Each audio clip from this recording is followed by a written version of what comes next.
Siguen los homicidios políticos. En Jalisco, esta mañana fue asesinado a balazos el exdiputado y secretario del PRI estatal, Luis Armando Córdoba Díaz. Se encontraba en una cafetería en Zapopan. Fuentes cercanas a la Fiscalía Estatal apuntan a que se trató de un ataque directo y se debió probablemente a que estaba manejando un caso legal de conflicto agrario, lo cual es una de las primeras líneas de investigación para dar con los responsables. Y en Oaxaca asesinaron al expresidente del PRD y expresidente municipal de Santa María Ipalapa, Gerardo Leobardo Santos, luego de protagonizar una pelea con un policía. El PRD condenó el crimen y sostuvo que no solo se arrebata la vida de un hombre comprometido, sino que representa un ataque directo a la democracia, la libertad y los principios que el partido defiende. En Veracruz, esta madrugada fueron asesinados el exalcalde de Actopan, Esteban Alfonseca, y el exregidor Edmundo Martínez. El ataque ocurrió sobre la carretera Santa Rosa-Actopan. Ambos volvían de un mitin a favor del candidato a la alcaldía por Morena, Eduardo Utrera. Y también en Veracruz, familiares y amigos despidieron a Yesenia Lara Gutiérrez, candidata a la alcaldía de Texistepec. Fue sepultada en su comunidad de origen, Las Camelias. Además, el cortejo fúnebre estuvo resguardado por elementos policíacos. Los familiares piden justicia luego de haber sido asesinada el pasado domingo en pleno mitin político. La verdad que nos sentimos indignados, tristes, destrozados porque vuelve a repetirse la historia. Después de 2 años y medio, perder a mi hermano y hoy a mi cuñada y dejar a sus hijos huérfanos es algo muy triste. Te voy a hacer llorar.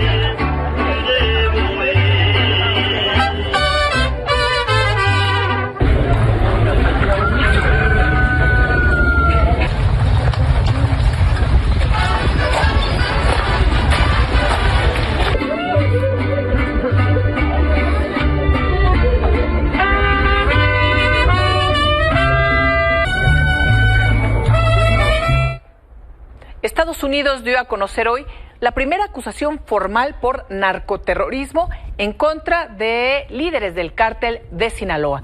Se trata de Pedro Insunza Noriega y su hijo Pedro Insunza Coronel, que fueron formalmente acusados por una corte federal de San Diego, California, de narcoterrorismo y apoyo material al terrorismo. Ambos son señalados de encabezar una célula del cártel de los Beltrán Leiva en Sinaloa, responsable del tráfico de toneladas de cocaína, heroína y fentanilo hacia Estados Unidos. Víctor Cuen, fiscal auxiliar ejecutivo del Departamento de Justicia, indicó que no van a descansar hasta llevar a los Insunza ante la justicia. Con enfoque en esta acusación formal, se les acusa a Pedro Insunza Noriega y a su hijo Pedro Insunza Coronel de terrorismo y narcotráfico. En los documentos del tribunal se les describe como líderes de una de las más grandes y sofisticadas redes de producción de fentanilo en el mundo por parte de la facción Beltrán Leiva del cartel de Sinaloa. En los últimos años, padre e hijo han traficado decenas de miles de kilogramos de fentanilo que ingresa a los Estados Unidos. Esta acusación refleja cómo esta oficina está persiguiendo a los líderes del cartel de Sinaloa, porque tenemos acusaciones contra todos los acusados líderes de la facción Beltrán Leiva, incluyendo al Chapo Isidro, el músico y Sagitario. Y se añaden a las que tiene nuestra oficina contra otros 3 acusados líderes del cartel de Sinaloa: el Chapito, Mayito Flaco y el Chino. Y hoy el secretario de Seguridad, Omar García Harfuch, confirmó que los 17 familiares de Ovidio Guzmán que se entregaron a Estados Unidos son parte de la negociación que hizo el hijo del Chapo con la Fiscalía estadounidense. En entrevista con Ciro Gómez Leiva explicó que la familia del capo no era objetivo ni era buscada por las autoridades mexicanas. Sin embargo, añadió que el Departamento de Justicia de Estados Unidos tiene que compartir información con la Fiscalía General de la República sobre este hecho. Ovidio Como lo vimos todos en las noticias, comienza una negociación con el Departamento de Justicia de Estados Unidos, y es evidente que al estar su familia yéndose a Estados Unidos, pues es por esta negociación o criterio de oportunidad que el propio Departamento de Justicia le da. No eran objetivos, la familia que se fue no era objetivo ni eran buscados por las autoridades mexicanas, pero tal cual lo comentas, pues por supuesto que el Departamento de Justicia de Estados Unidos tiene que compartir información con la Fiscalía General de la República, y más, repito, por una razón principal, que quien detuvo a Ovidio es el ejército mexicano. Y luego de que Estados Unidos revocó la visa de la gobernadora de Baja California, Marina del Pilar, se difundieron versiones de que 2 bancos en ese país le habían cancelado sus cuentas. Hoy la gobernadora pues dijo que no tiene cuentas bancarias en Estados Unidos. En su cuenta de X, del Pilar calificó la información como falsa y aseguró que nunca ha tenido cuentas bancarias en el extranjero. Además, señaló a periodistas y medios de comunicación de difundir mentiras. La presidenta retomó el tema en la mañanera, pero recalcó que es información de la propia Marina del Pilar y que no se tiene mayor dato de lo que ya había informado el día de ayer, y esperan que Estados Unidos dé más información al respecto. Y en este mismo sentido, ha sido un desmentir y no desmentir por parte de la vocería de Tamaulipas. Ha trascendido el día de hoy que quien también se le habría cancelado la visa es el gobernador de Tamaulipas, Américo Villarreal. Las redes sociales estuvieron muy activas al respecto y llama la atención porque primero, en su red de X, la vocería de Tamaulipas informó que la revocación de la visa era información falsa. Así primero dijo falsa, pero más tarde corrigió el mensaje diciendo que se trataba de información no confirmada por ninguna autoridad, por lo que pidieron no difundir información incorrecta. En fin, así está hasta el momento la vocería de seguridad de Tamaulipas, mientras las redes sociales se asegura que sí, que viene él y algunos otros gobernadores.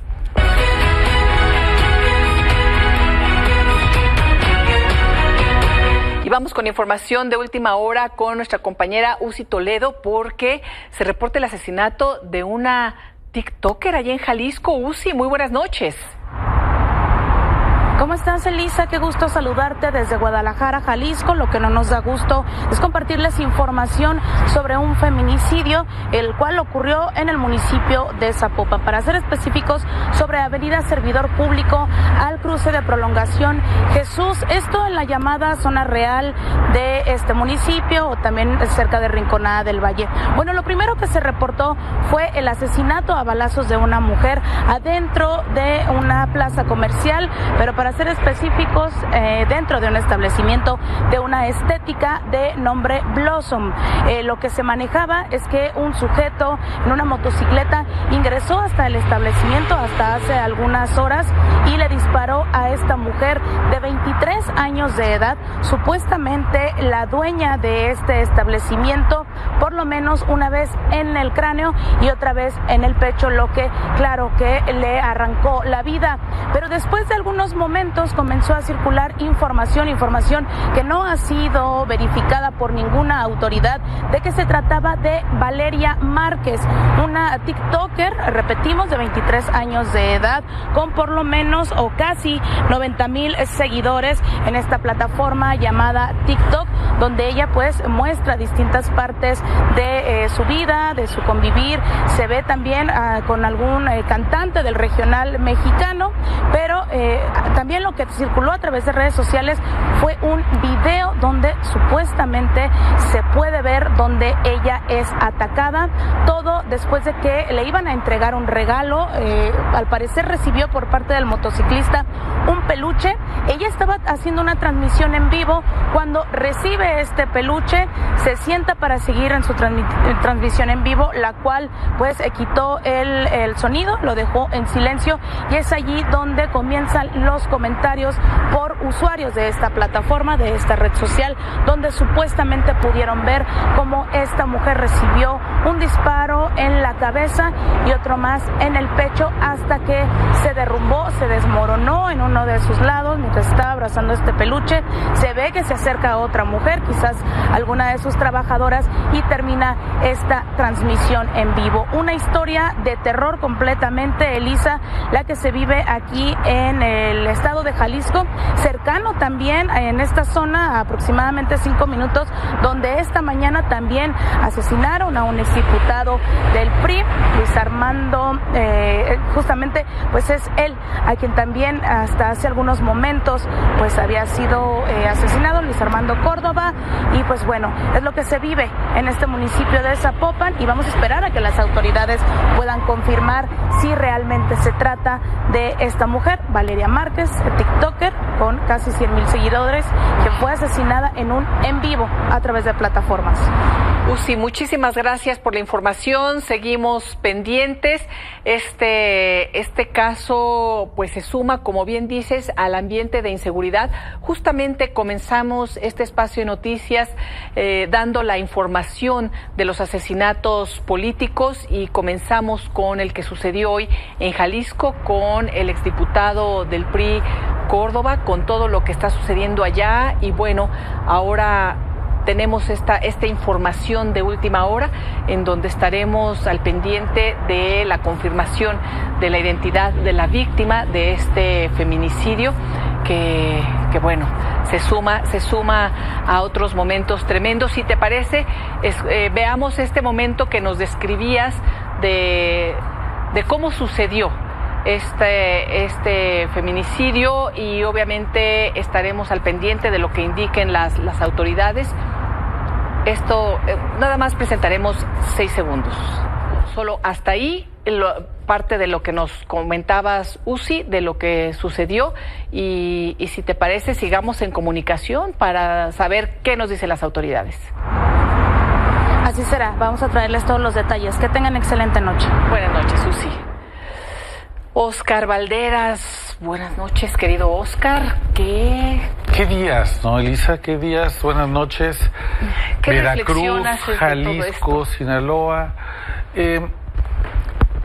La violencia, me parece que una cosa es lo que estamos hablando de la comisión del crimen, y otra cosa es la atrocidad, la hazaña con la que ya se comete.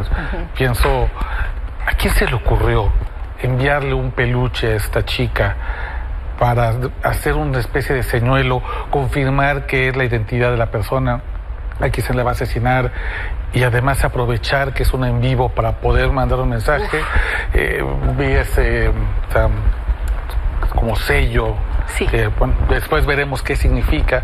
Seguramente es algún grupo criminal reivindicando este asesinato, pero pienso también, por ejemplo, cómo Causa en Común, esta organización civil que ha medido las atrocidades en México, ha dicho no solamente la violencia homicida en Sinaloa ha ido creciendo, también está creciendo el despliegue público de violencia, cada vez más cuerpos en vía pública, más colgados, más señales, como el terror va adquiriendo distintos íconos. Entonces ya sabemos que la muerte de una persona con una caja de pizza significa la chapiza, y como un sombrero significa la afiliación al grupo del Mayo Zambada.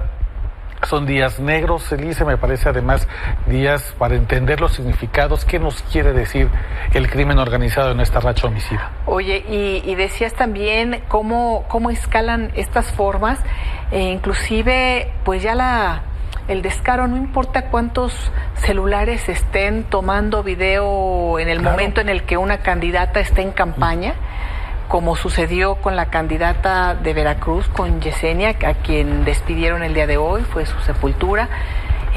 Totalmente también transmisiones en donde la candidata está recorriendo y se ven casi en tiempo real, porque la gente está grabando en esos momentos, ¿no? Y puedes ver además quiénes disparan y cómo huyen, ¿no? Sí, muy, muy complicado, Oscar, por una parte lo que se está viviendo aquí en nuestro país, por otra, todo lo que se mueve en Estados Unidos con los familiares, por ejemplo, del Chapo Guzmán, en particular del grupo Guzmán López. Los Guzmán López, que son los que, digamos, los que ya no están y se quedan los Guzmán Salazar. Exacto.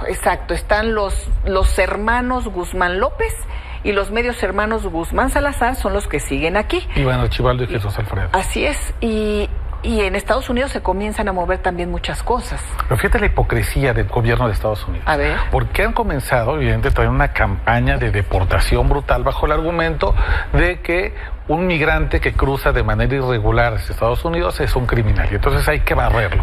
Y al mismo tiempo te recibo a 17 personas que por supuesto que están vinculadas a actividades criminales, a las más atroces posiblemente, y esas las recibo sin ningún problema, ¿no? Entonces te habla de esa esquizofrenia en la que está el gobierno de Estados Unidos, en la cual tienen una prisa, me parece, no sé, te diría insana incluso, de probar la hipótesis de que México es un narcoestado.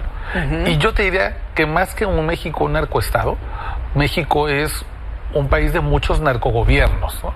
No todo el país está controlado por el crimen organizado, aunque por supuesto que hay regiones enteras donde el crimen organizado es el amo y señor, pero no es necesariamente que aquí nos gobierna el Mencho o que aquí nos gobierna el Guano, sino que por regiones hay estos pequeños feudos criminales. Pero Estados Unidos está, sobre todo el presidente Donald Trump, está tan con tantas ganas, tan deseoso de comprobar esta hipótesis, que va incluso contra su propia idea de la migración a aceptar 17 familiares para poder obtener información que pueda terminar moviendo el dedo y decir, ven, sí es un narcoestado, sí México está de rodillas frente al crimen organizado.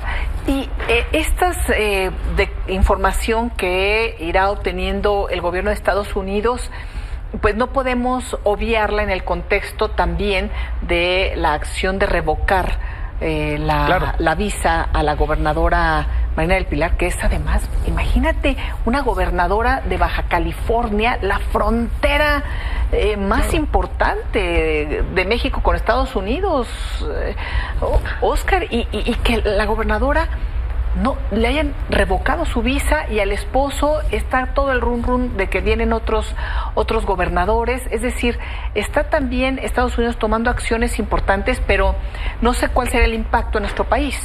Mira, yo veo 3 acciones muy graves, importantes que ha pasado. Primero, como tú dices, yo digo el desvisado, el primero, porque es el run es que vienen más. Ya vimos cómo fraseó la vocería de seguridad de Tamaulipas. Primero dijo una cosa y luego otra. Y primero que era falso, y luego dijo, bueno, no está confirmado. Lo tercero que sabemos es que Rubén Rocha Moya, el desgobernador de Sinaloa, ahí anda con muchos problemas también. Pero además, perdón, ya que hago una acotación, bueno, si la vocería no es quien confirma... ¿Quién va a confirmar? La vocería dice...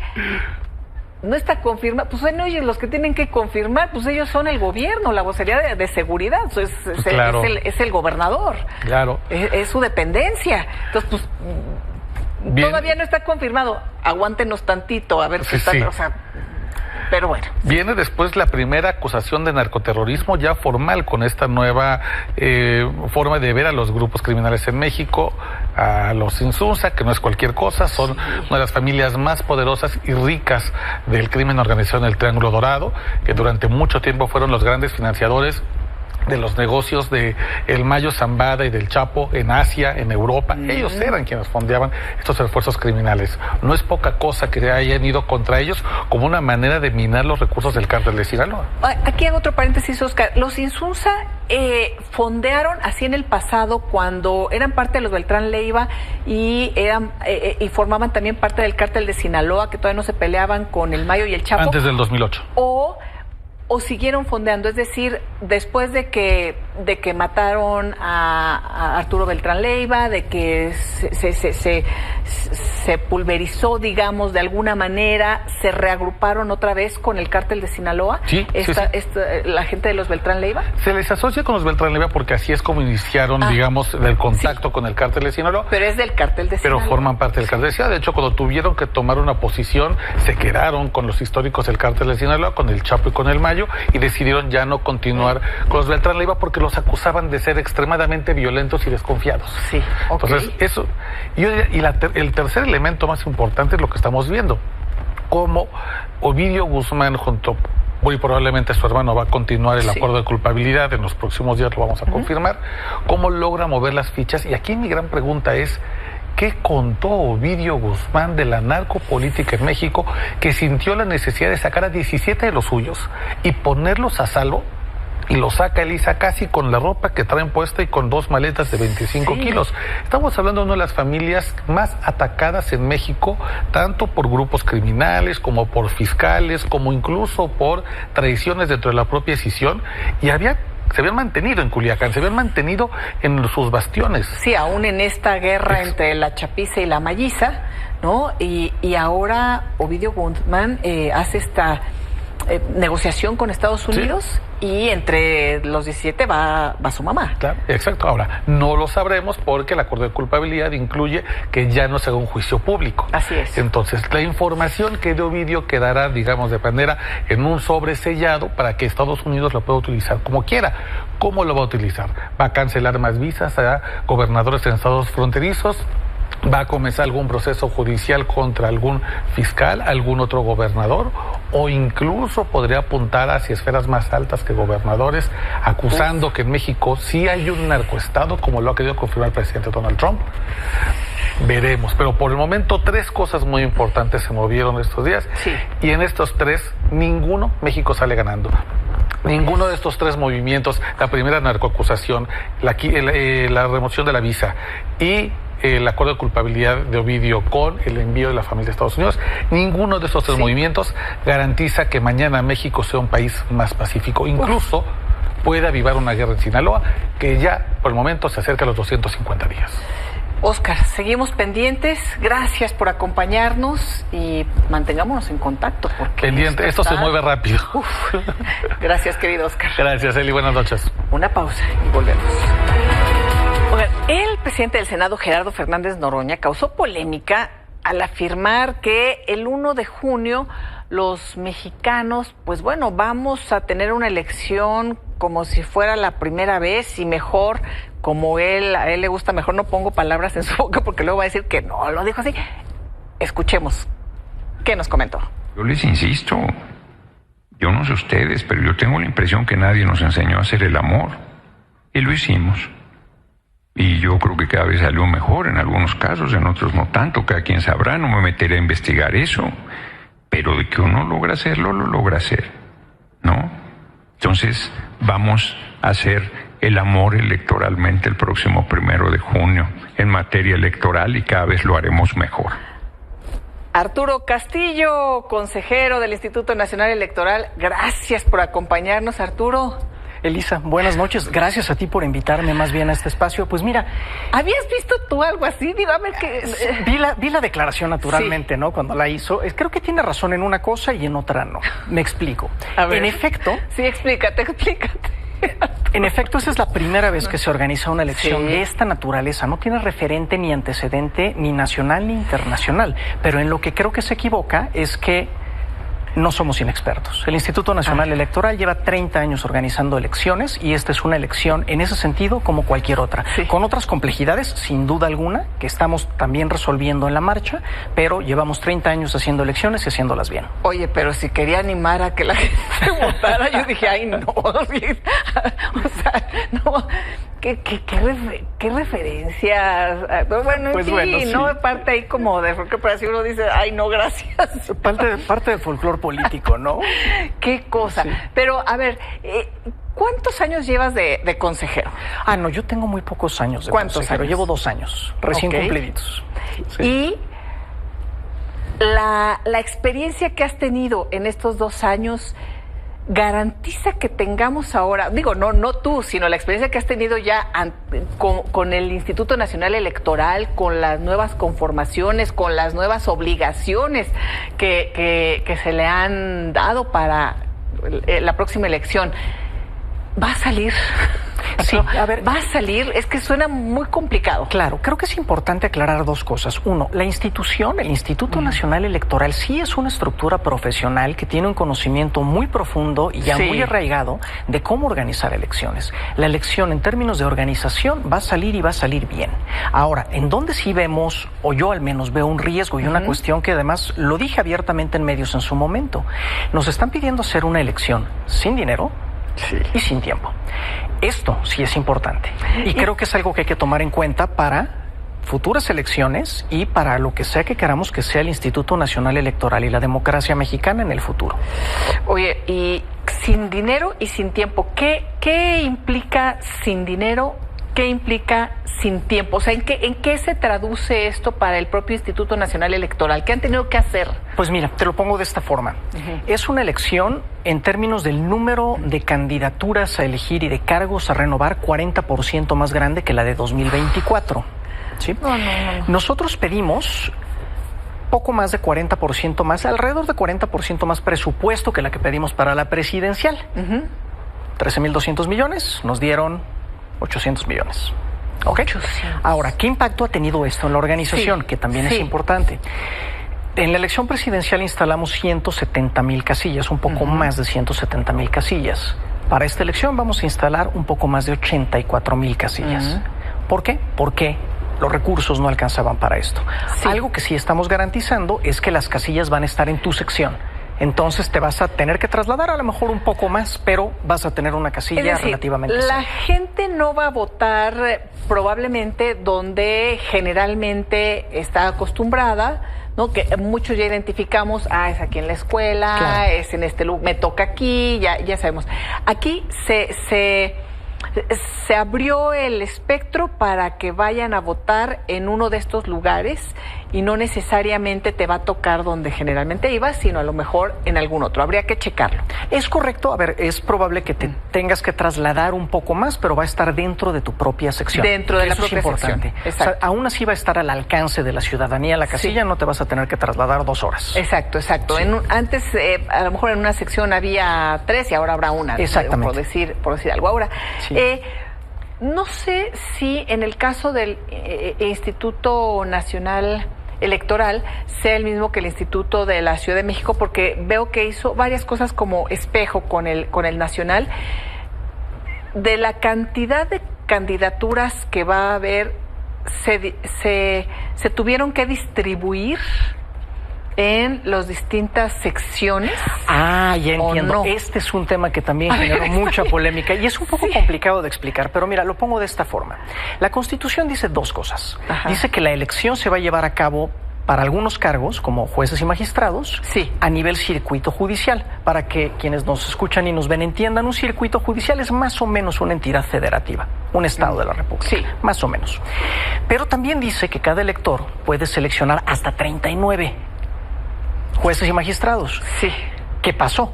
Tenemos una distribución de jueces y magistrados en el país que no es homogénea. En la Ciudad de México tiene 168 jueces y magistrados y, por ejemplo, en Colima tiene 6. Entonces, ¿qué pasaría en la Ciudad de México? ¿Cómo cumplimos con el mandato de que tengas que elegir a 39? Pues tuvimos que subdividir la Ciudad de México en cachitos más pequeños para que la ciudadanía pueda elegir el límite constitucional de 39 candidaturas.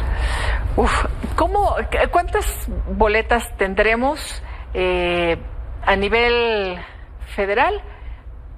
Y en el caso, por ejemplo, de la Ciudad de México, para poner también un ejemplo local, porque vamos a ir a un solo lugar. Claro, justo te iba a decir, depende de dónde vivas. Exacto. 19 entidades federativas también van a llevar a cabo una elección de su poder judicial local. Entonces, vas a recibir 6 boletas para la elección judicial federal.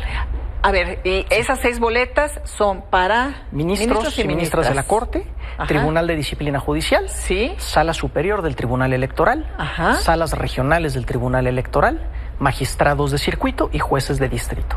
Ok. Además, si estás en alguna de estas 19 entidades federativas, recibirás otro tanto de boletas. Depende de cada entidad, son 4, 5, 3 boletas más. Y si además vives en Durango o en Veracruz, tienes elección municipal. Ay, ay, ay, ay, ay, ay, ay. Sí. Fue muy precipitado, ¿no, Arturo?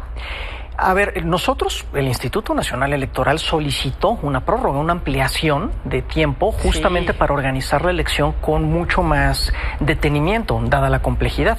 Se nos fue negado, ni modo, pues sí, creo que debimos haber tenido más tiempo y hubiera sido lo conveniente y deseable. Ahora, si las personas que en este momento nos ven, nos escuchan, quieren entrenar un poco, ¿no?, para saber de qué se trata, ¿lo puede hacer? ¿Puede ingresar a alguna página? ¿Puede ver en dónde le toca votar? ¿Puede ver más o menos incluso las candidaturas? Claro que sí. Sí. De hecho, es un tema bien importante, qué bueno que lo comentas. Entren todas las personas que nos ven y nos escuchan el día de hoy a Conóceles, Practica y Ubica. Conóceles, Practica y Ubica. Para no llegar como dice Noroña. Improvisa, digamos que improvisa. Así como la primera vez y ahí nos va saliendo. No, vamos como, ya podemos entrenar. Y eso es muy importante. En esta página la ciudadanía va a poder ver quiénes son las y los candidatos por cargo, los que van a aparecer en sus boletas porque te pide la sección. Entonces pones la sección. Exacto. A ver, vamos por paso. Déjame ver otra vez la página. Ahí está. Excelente. Es INE.mx, Conóceles, _practica y _ubica. Si pones en Google Conóceles, Practica y Ubica, te va a aparecer y le das luego el clic. Sí, para allá no. Ok. Y ahí podemos ver en nuestra credencial del INE, en la parte de atrás. En la parte de adelante. Si entras a Conóceles, si te fijas, tienes 3 opciones. Conóceles, Practica y Ubica. En Conóceles te va a desplegar el listado de candidaturas totales, si quieres verlas, o por tu sección, para que veas cuáles van a aparecer en tu boleta. Exactamente. Entra a Conóceles. Ok. Al entrar a Conóceles, te va a pedir que pongas tu sección, que está justamente en la parte de abajo, en medio. Aquí. Perfecto. Sí, en la parte, lo voy a mostrar sin mostrar demasiado de mi credencial. En la parte de abajo de nuestra boleta. Exacto. Enfrente, en medio, aquí está la sección. Exactamente aquí. Sí. Exacto. Bueno, ahí sí se puede. Creo que no se va a alcanzar a ver. Ahí la idea es esa. Sí, va de nuevo. Se ve. Sí. A ver. Estoy mostrando de frente mi credencial. Justo aquí perfecto. está tu sección. Aquí abajo. Perfecto. Exacto. Aquí. Sí. Es un número de 4 dígitos. Ya con eso. 4 dígitos. Exactamente. Ya con eso te va a desplegar Conóceles las candidaturas que van a aparecer en tus boletas. Perfecto. Y ahí te puedes meter a ver su currículum, el número con el que aparecerán en las boletas, qué propuestas tienen y qué poder lo propuso. Si el poder legislativo, el ejecutivo, el judicial, o si es alguien que está en funciones. ¿Quién decidió eso de qué poder lo propuso? Porque realmente no sé si eso puede tener un sesgo a lo mejor ahí más político electoral, pero bueno, claro. No, porque si el cada poder uno de los legislativo aspirantes decidió por qué poder competía. Cada uno de los poderes emitió una convocatoria y el que quiso participar se inscribió. Ok, bueno, pues está también ese dato por si te interesa, pero creo que es muy importante lo que nos acabas de decir. Podemos ingresar y ver cómo van a ser nuestras boletas. Exacto. Porque van a ser distintas a las de otra sección. Es correcto, van a aparecer candidaturas diferentes. Y aquí una recomendación a la ciudadanía: decidan antes su voto. Son muchas candidaturas, son muchas boletas, para que no se tomen una gran cantidad de tiempo en la casilla, lleguen ya con su voto decidido desde antes, con sus números claros. Perfecto. Hoy, Arturo, muchísimas gracias por esta explicación. Si te es posible después o ya cercana la fecha de la elección, volver a pues ahora sí que a practicar. Claro. ¿No? Aquí hacemos un ejercicio para las personas que en este momento a lo mejor algún familiar no nos escuchó hoy, que lo pueda hacer después y seguir difundiendo esto, porque me parece que es importante, porque sí hay posibilidad de que la ciudadanía ingrese, vea, conozca exactamente cómo van a ser sus boletas, las candidaturas y los currículums y los perfiles de esas candidaturas. Entonces, bueno, nos toca también hacer nosotros el trabajo que nos corresponde como ciudadanos. Así es, para una próxima ocasión vemos el Practica, para que veas cómo funciona el juego de practicar el voto. Arturo, muchísimas gracias por estar con nosotros. A ti, Elisa, muchas gracias. Buenas noches.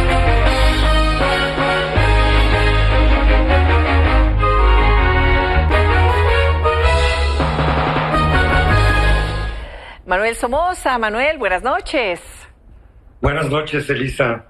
Con el gusto de estar contigo. Igualmente, querido Manuel, y vamos a tener por ahí información el día de hoy. No sé cómo nos trataron los mercados. Pues mira, la información fue muy buena. ¿Sí? Salió la inflación de Estados Unidos del mes de abril en 0.2%, lo cual hace que en el número anual esta quede en el 2.2%, por debajo del 2.4% que se esperaba. Es muy buen dato. Eso ayudó a que el tipo de cambio en México mejorara de los 19.60 a los 19.41, como lo estamos viendo en pantalla, a que subiera nuevamente el Nasdaq 1.61%, el Standard & Poor's 0.72%, la Bolsa Mexicana de Valores también adelantó 1.04%, y el Dow tuvo una pequeña contracción porque hubo un par de acciones que pesan mucho en el Dow que tuvieron bajas en los sectores de seguros.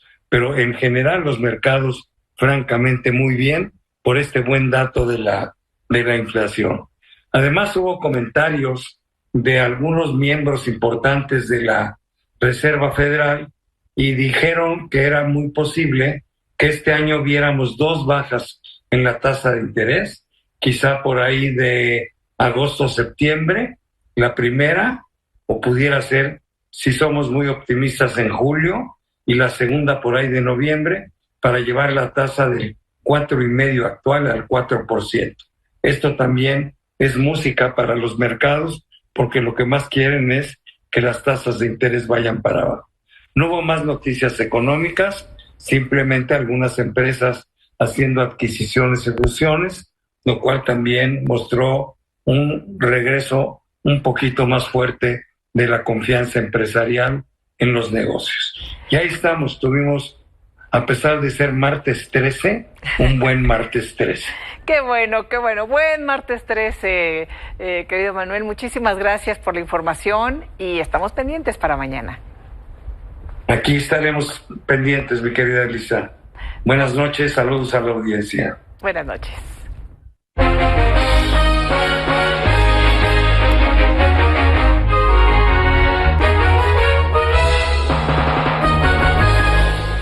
Y este martes falleció a los 89 años, un referente moral, el expresidente de Uruguay, José Mujica, a consecuencia de un cáncer que se le diagnosticó en 2024.